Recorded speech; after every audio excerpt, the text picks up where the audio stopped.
Bonjour, prise 2. J'espère que ça va bien aller. Il y a l'air d'avoir des zones différentes ici à l'endroit où je me place. Donc, bienvenue à notre live du mercredi 10 mai. S'il y en a qui sont présents, j'apprécierais quelques petits thumbs up pour me dire si tout est sous contrôle. Donc, on se lance. Sinon, si vous n'entendez pas, vous ne voyez pas, ne vous inquiétez pas, nous avons pris l'habitude de transférer les vidéos sur YouTube, de rédiger un petit article pour écrire tous les conseils et variétés. Donc, ne vous inquiétez pas si je parle trop vite quand je dis les variétés, je vais toutes vous écrire ça et ça va être bientôt disponible sur notre site web. Donc, je disais tout à l'heure, avant que ça coupe, c'est l'avantage de se préparer un peu d'avance. Donc, je disais, j'espère que vous avez mis au placard votre tuque et vos mitaines et vous avez sorti vos culottes courtes en fin de semaine. C'était magnifique, n'est-ce pas? Ici, dans les serres, c'était wow!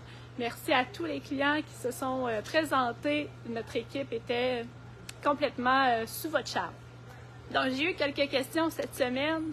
Je réponds ça en rafale avant de parler de mes coups de cœur 2023. C'est un des lives les plus difficiles parce que c'est ça. C'est tellement difficile de faire un choix, mais voilà, il est fait. Donc, est-ce que c'est le temps de mettre notre engrais à gazon? On est le 10 mai. Il y a eu quelques 20 degrés au courant des derniers jours, au-dessus de 15. Oui, ça serait le temps d'appliquer votre engrais à gazon. Étape 1, Passion Jardin. Si vous dites « Oh non, je ne l'ai pas encore », ben ne vous inquiétez pas, il m'en reste quelques-uns encore en magasin. C'est grandement le temps de le faire. Ensuite, est-ce que c'est le temps de mettre notre engrais et compost à nos plates-bandes, à nos arbustes? Oui, c'est un parfait moment. Est-ce qu'on s'inquiète s'il y a des graminées, s'il y a des hydrangées qui ne sont pas encore vivants? Et non, on ne s'inquiète pas encore. Nous, notre mot d'ordre ici chez La Joie, c'est avant début juin. Ça se peut très bien qu'il y en a qui paraissent encore morts, puis qui vont s'épanouir avec beaucoup plus de chaleur. Le sol n'est pas encore très chaud. Je ne sais pas si chez vous, vous avez tondu fait votre première tonte de pelouse, mais si tel est le cas comme moi, non, on ne l'a pas fait encore. Ça veut dire que notre sol n'a pas encore atteint 6 degrés Celsius. Donc, il y a beaucoup de choses que ça prend beaucoup plus de degrés pour qu'il se réveille. Donc, voilà, c'est pas rien n'est urgent encore. À part une chose, c'est l'application d'huile de dormance et de bouillie soufrée. On va avoir demain un 22 degrés ici à Saint-Vallier. Donc, c'est certain qu'en une journée, en 24 heures, les bourgeons vont vraiment changer. Donc, si vous avez pas mis dans votre calendrier là, officiellement la bouillie soufrée d'huile de dormance, c'est aujourd'hui que ça se passe, mercredi 10 mai. On fait une belle application, puis après ça, on va remiser notre bouteille, on va dire, à l'année prochaine. Qu'est-ce que ça ferait si je dépasse la date? Bien, ça se peut que ça fasse des petites taches brunes sur nos futures grandes feuilles, que ça sèche un petit peu. Donc là, on va vraiment appliquer plus au sol et sur le tronc. On va éviter les petits bourgeons. Donc, on a encore un petit peu de temps devant nous, mais si on veut faire vraiment une belle pulvérisation dans les règles de l'art, c'est aujourd'hui que ça se passe. Semis de gazon, c'est pas encore pressant. On n'a pas encore plusieurs 20 degrés au thermomètre. Donc, on peut attendre ici. Probablement en fin de semaine, ça va être un beau moment. Surtout que vendredi, il annonce la grosse pluie forte. Il annonce des orages. Donc, si on sème aujourd'hui, ça n'a pas le temps de s'enraciner. Une pluie diluvienne de vendredi pourrait faire ramasser vos semences chez le voisin. Je m'excuse, je ferme mon radio. Et voilà.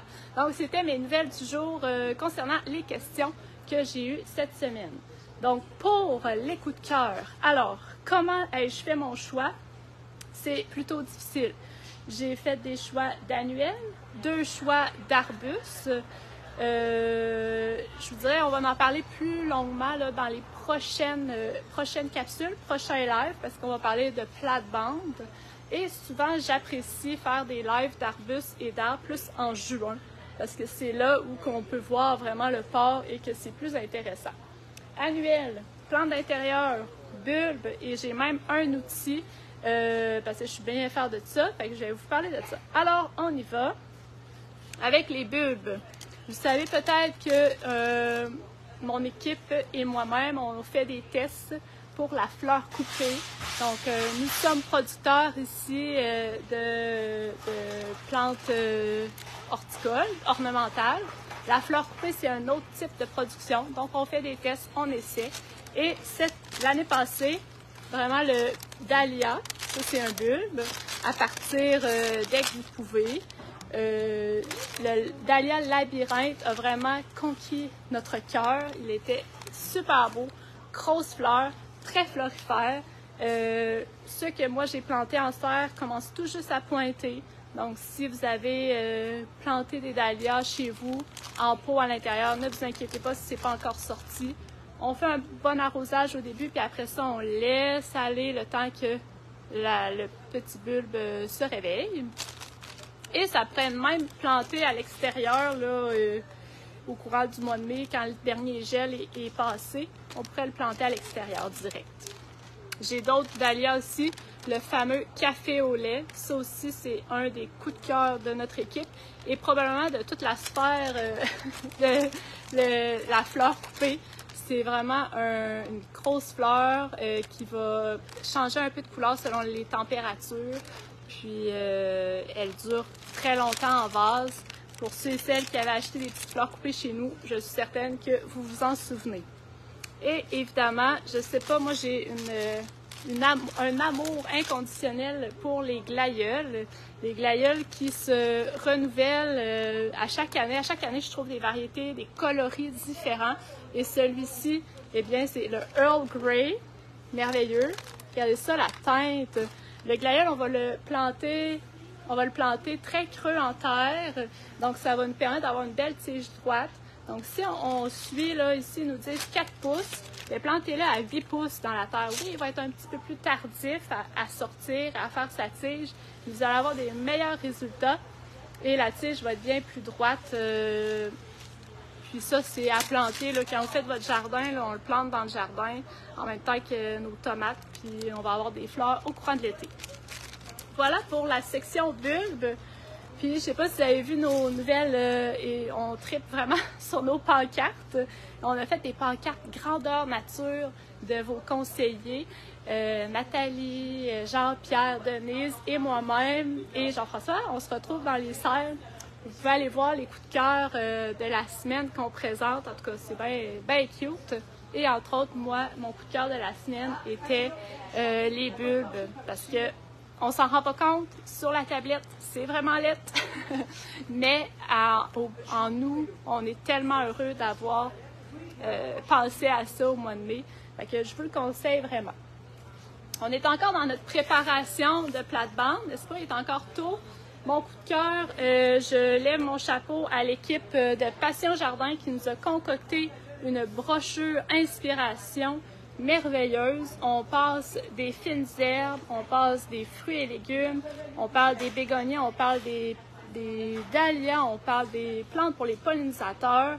Et ça, c'est gratuit. On vous le donne quand vous venez chez nous. Fait que venez le chercher.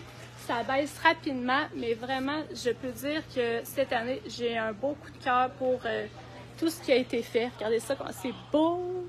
Et oui, certains diront que je veux créer des besoins en vous offrant ça, mais ça fait du bien. Fait que je voulais vous le mentionner. Maintenant, on est dans les plantes d'intérieur.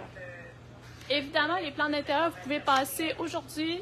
La semaine prochaine, il n'y en aura plus. Il va y avoir d'autres choses. Donc, ça roule beaucoup, cette sphère-là. Sachez que la plante d'intérieur, on l'achète à l'extérieur. Donc, on l'achète soit des producteurs en Ontario ou au Québec. Fait que oui, il y a un gros roulement. Donc, je peux avoir un coup de cœur cette semaine, puis la semaine prochaine, ça va être un autre. Ceci étant dit. Mais aujourd'hui, bonjour Maggie, je suis contente que tu sois là. Donc, ici, on a un pothos. Je l'ai déjà présenté, je crois, dans un autre live. Mais c'est le pothos, c'est la plante super conventionnelle qui fait une cascade verte. qu'on voit un peu partout puis que tout le monde s'offre des petites boutures. Bien, on a de la verte bien standard, on a de la verte et un petit jaune. Mais celle-là, elle est vraiment différente. Imaginez une cascade de ça dans votre cuisine ou votre salle de bain. C'est le Silver Satin. Puis je la trouvais très belle. Je la mets chez moi, c'est certain, je l'amène avec moi. Puis ça, c'est une plante, peu d'entretien, lumière de maison, c'est-à-dire pas besoin d'une grande source de lumière et peut être oubliée un peu. Si on l'oublie un peu pour l'arrosage, elle nous en voudra pas. N'oubliez pas, je vous marque tout ça dans un article qui se trouvera sur le site web prochainement. Donc, buvez votre café tranquillement, il n'y a pas de souci. Le caladium, je vous l'ai présenté dans des posts, dans des stories. Je me suis permis de l'apporter parce que ma grand-maman, Gemma, me dit pratiquement tous les jours qu'elle a un coup de cœur pour cette plante. Donc, on le présente. Regardez ça, comment c'est beau! C'est vraiment... On prend un moment de silence pour le regarder. J'ai différents coloris ici dans la boutique. Des blancs, des roses, des rouges. Et comme je mentionnais lors d'un précédent live, nous avons fait une sélection de caladiums qui vont au soleil jusqu'à la mi-ombre. Anciennement, les caladiums, c'était strictement à l'ombre et il fallait éviter les courants d'air. Ils n'aimaient vraiment pas ça. Mais ceux-là, les hybrideurs, confectionnent de meilleures variétés et entre autres, c'est notre sélection de cette année. Le caladium, c'est un bulbe, donc après sa période végétative, toutes les feuilles vont commencer à faner. C'est pas que vous êtes mauvais, c'est vraiment son cycle naturel. Donc on pourrait garder le bulbe en hibernation dans notre pot. On veille à ce que le terreau ne sèche pas de façon vraiment comme une roche. On l'hydrate un petit peu. Puis on va le repartir au printemps prochain. Le caladium. Donc, j'aurais terminé pour le moment ma sélection de plantes d'intérieur. Ça ne veut pas dire qu'on n'aura pas d'autres coups de cœur. Et aussi un petit cue, une petite primeur.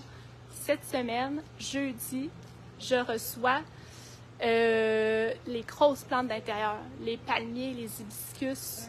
Ce jeudi, je pense que ça va être wow. Madame la Liberté, vous me dites, pas toxique pour animaux. Là, je sais que le pothos est toxique. Alors, attention. C'est sûr que le pothos, c'est une plante retombante, donc pourrait être suspendue et inaccessible pour les animaux qui habituellement mangent les plantes, chiens et chats et enfants. Et le caladium, je vous avouerai que je ne pourrais pas vous renseigner tout de suite. Je vais faire ma recherche pour être plus certaine. Voilà, nous sommes rendus dans les annuels. Annuels, comme je m'amuse et je suis fière à le dire, nous sommes producteurs d'annuels depuis plus de 60 ans. Donc, c'est vraiment notre petit dada. Je vous montre ça. J'ai eu un gros coup de cœur. Je pense que j'ai besoin de soleil, probablement pour, si on était dans une salle ensemble, tout le monde lèverait la main pour dire qu'on a tous besoin un peu de soleil.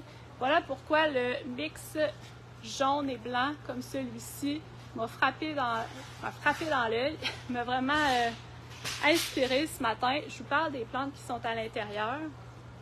Ici, c'est le Pétunia Capella Hello Yellow. Vous allez le voir fréquemment dans nos confections. Ce n'est pas une nouveauté 2023.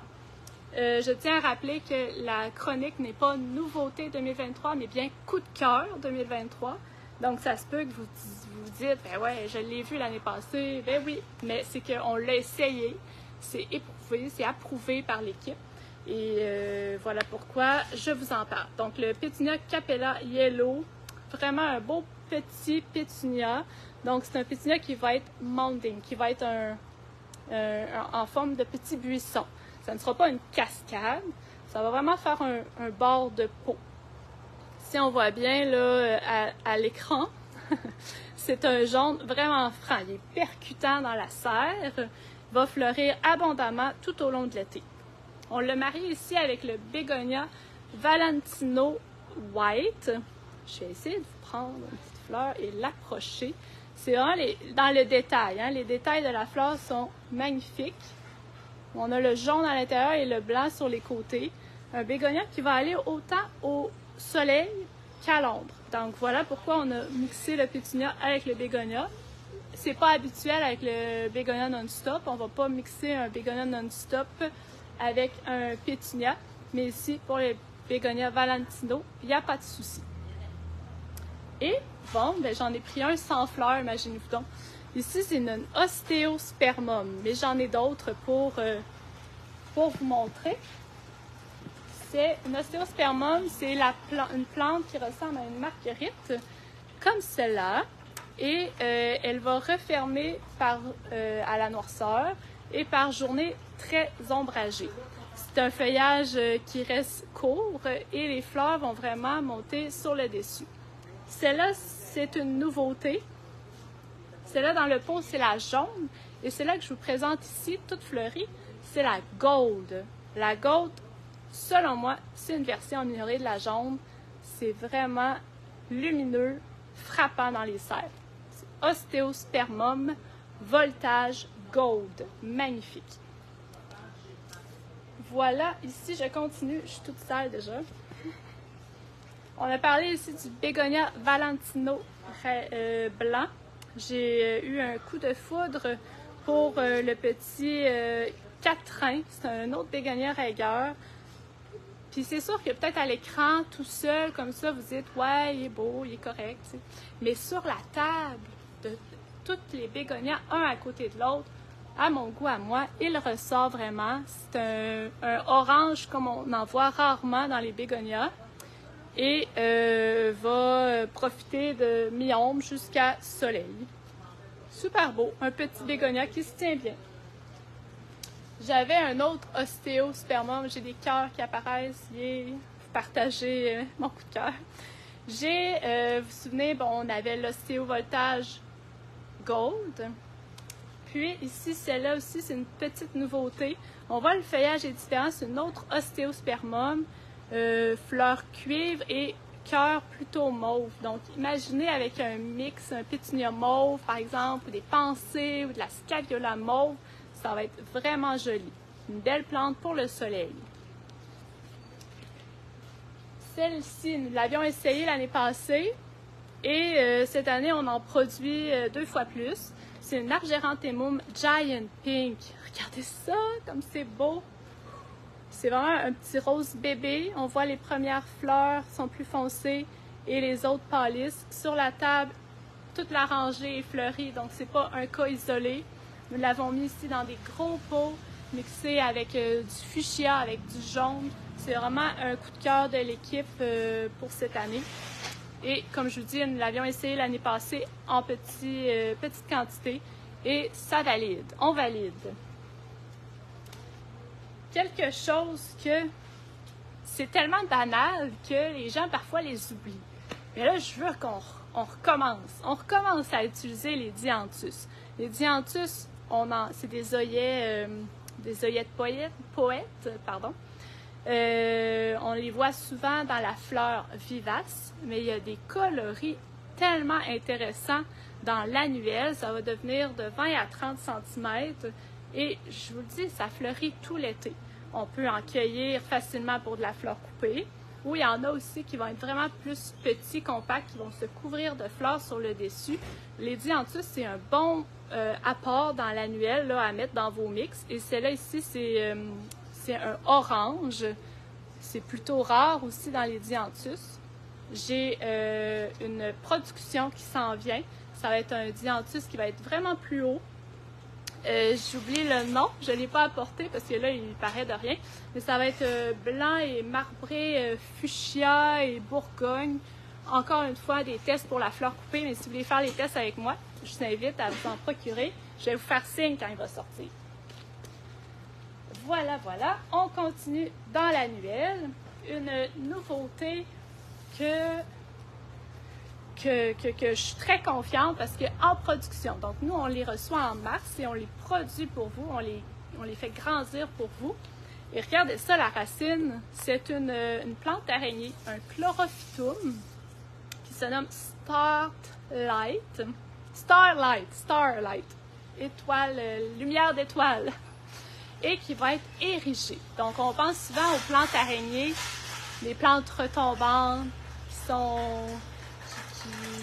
qui vont à l'intérieur, à la mi-ombre. Et voilà, on a une nouvelle, regardez ça dans le mix.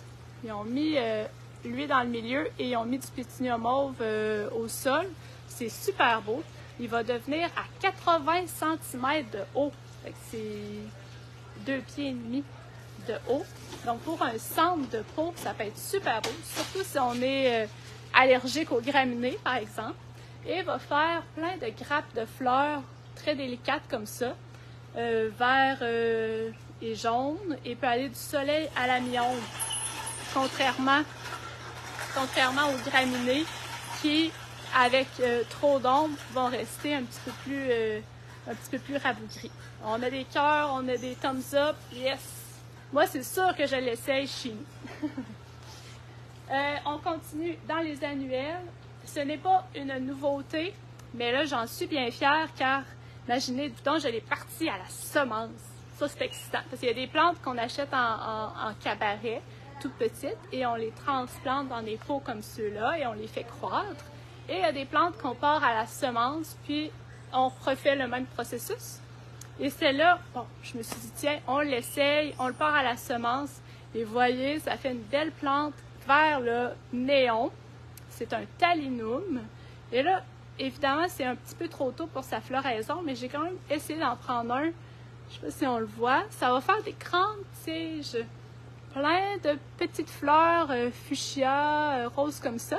Puis ensuite, la tige reste là et ça fait les grappes de semences. Celles-ci peuvent être cueillies et séchées, soit pour mettre dans les bouquets, ou même dans votre pot comme ça fait vraiment très vaporeux.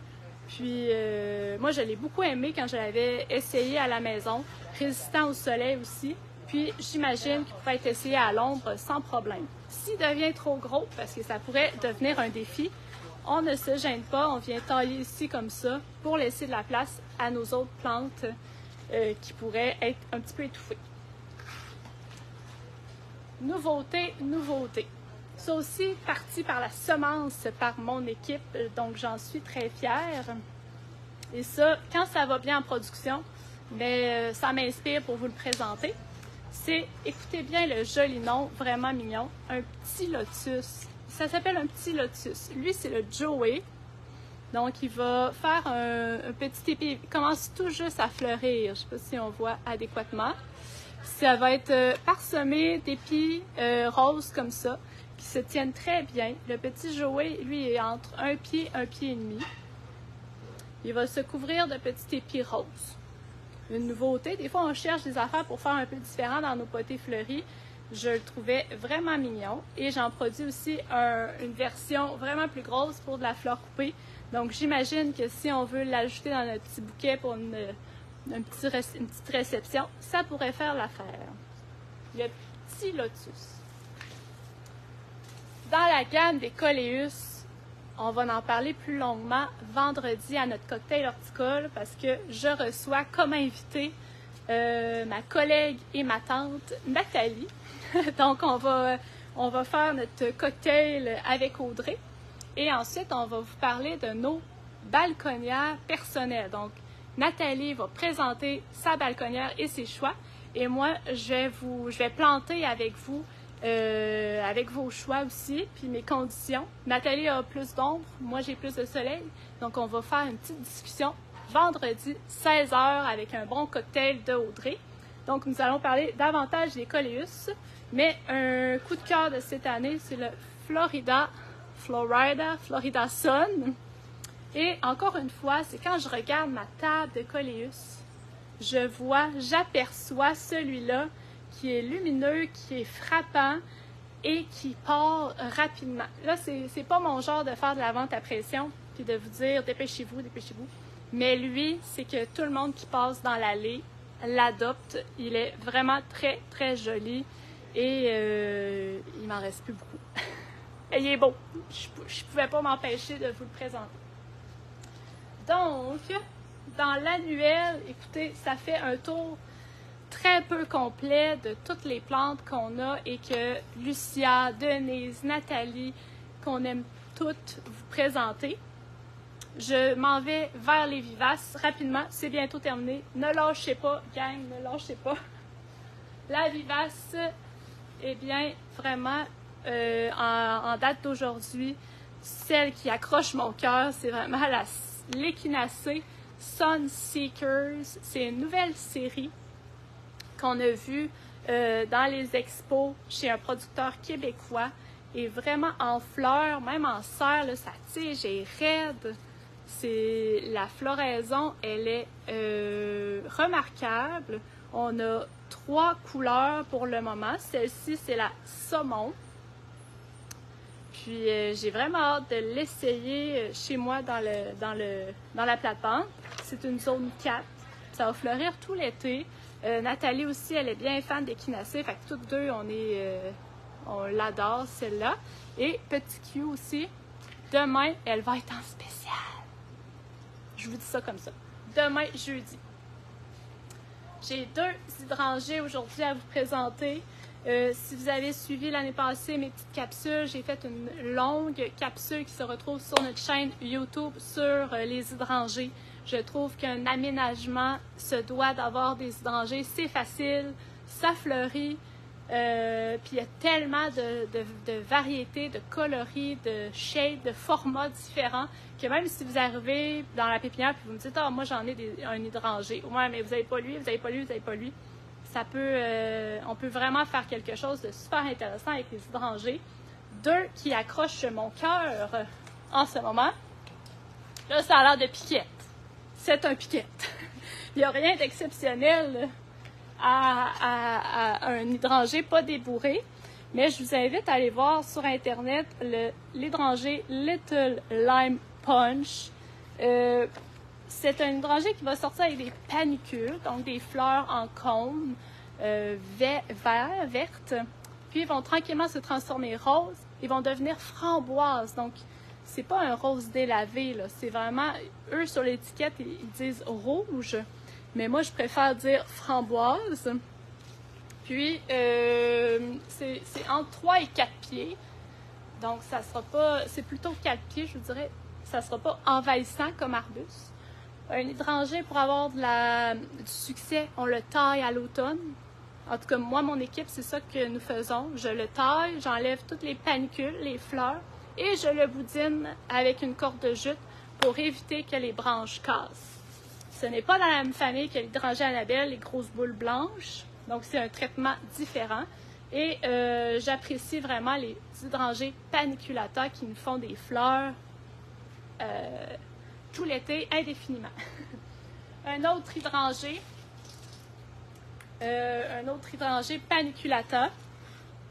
Un vert lime comme celui-ci, une panicule très, très, très complète. On dirait qu'il n'y a plus de place pour les petites fleurs sur la grappe. Et pourquoi je vous le présente aujourd'hui? Bien, c'est peut-être mon petit côté émotif, mais il se nomme Amigo Precioso.